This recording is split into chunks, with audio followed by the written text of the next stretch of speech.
Hello, dear friends.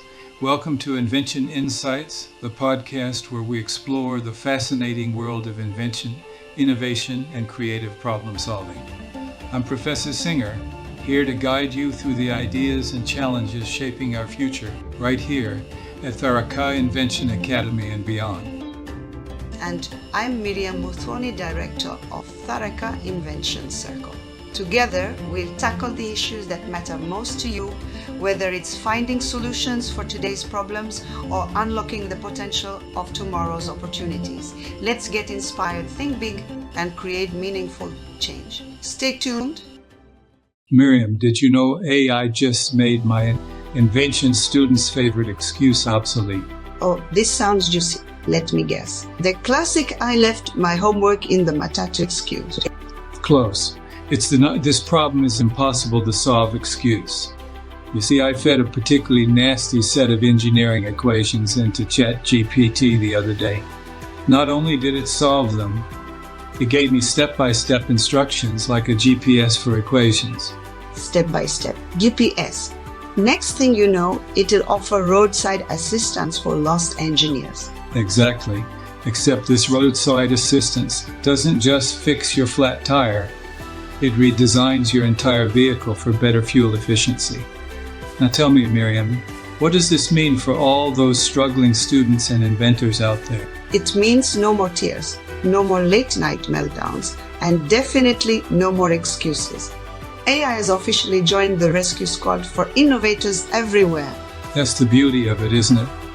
It doesn't just save time. It amplifies creativity.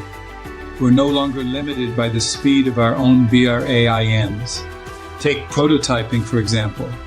What used to take weeks of trial and error can now be done in hours. Hours.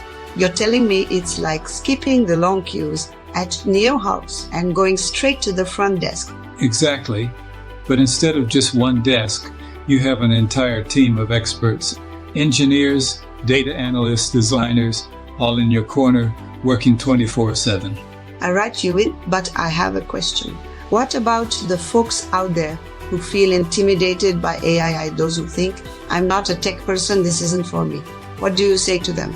I'd say to send a text message, you can use AID. It's not about knowing code or mastering algorithms. It's about asking the right questions. AI tools are like your favorite boda rider. You don't need to know how to drive.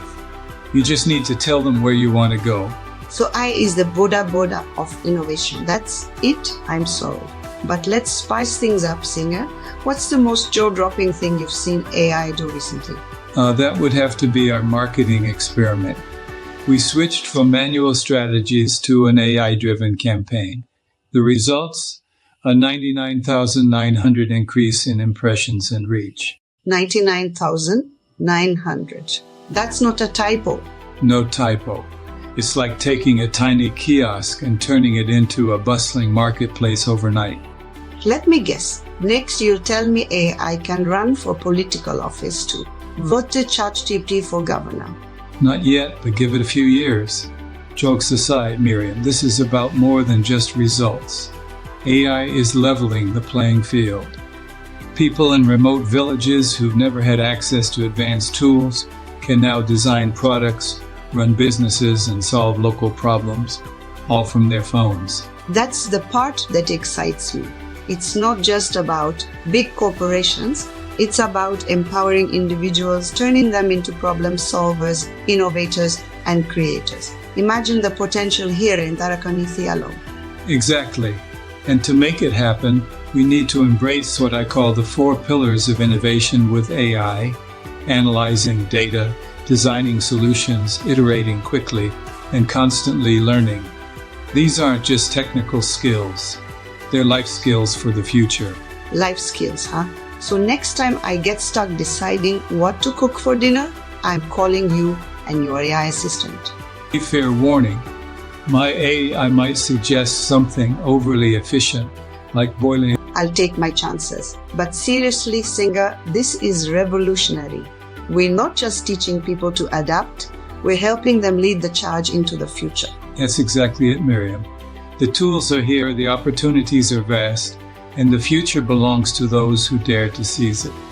So let me ask our audience, are you ready to become an innovator, an inventor, a solver of great problems? Because the world is waiting for your ideas. And we're here to help you make it happen. Let's do this together in 2025.